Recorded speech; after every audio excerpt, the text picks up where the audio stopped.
This is your weekly social dose. It might be a little hard to swallow, so we recommend taking it with water.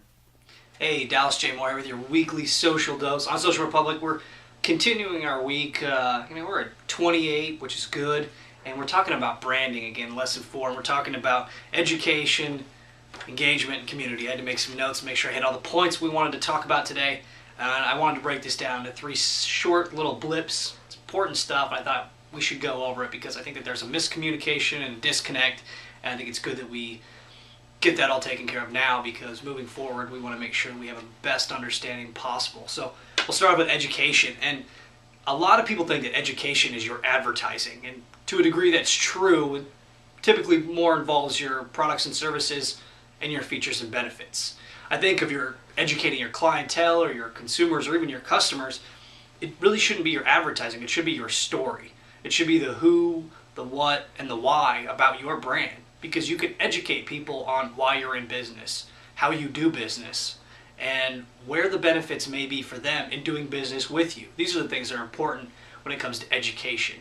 85 to 95% of my time is spent educating people on what it is I do, how I do it, and where the value lies. And the reasons why you might want to educate up front is it shortens the sales process, first of all. And second of all, it really allows for them to have a better interest in your brand by educating them up front and over a period of time as well. It also makes it easier in the sales cycle later on, because other people will already be educated as they've come to you and been able to grow with your brand. So things you can do to educate: talk about your goals, talk about your objectives, talk about your direction, talk about the things that are important to you and what makes your brand different. What are your underlying goals?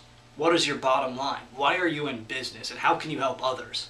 Great things to educate your potential customers or existing customers on.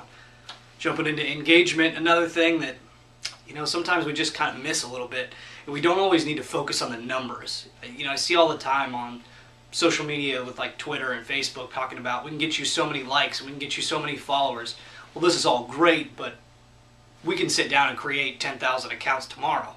It might take all day, but really, are the numbers really that beneficial for you and your brand? Probably not.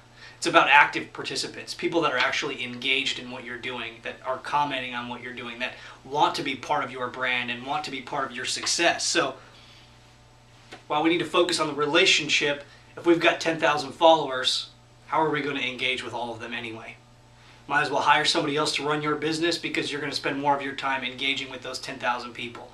We want quality versus quantity when it comes to numbers and engagement. We want people that are active, because if you do social media the way I believe it's intended to be, it will build and grow on its own in an organic sense, because people will share with other people what you're doing and where the value is in that, and that's how it will spread. You don't need to have 10,000 followers to be successful. You need active participants who are engaged in what you're doing to really see the success. So things on engagement that are really important. And then jumping into community. It's a word that's thrown around a lot. I've thrown it around a lot. A lot of other social media consulting firms throw it around a lot. And a lot of people that are involved with social media business planning development from an online perspective use it a lot as well. Again, I'm talking about active participants, active people, not a number. Really, the number to me is completely irrelevant. It doesn't really matter. It shouldn't be your end goal. Your end goal should be having participation from your existing and potential clients, customers, and consumers, not 100 million people.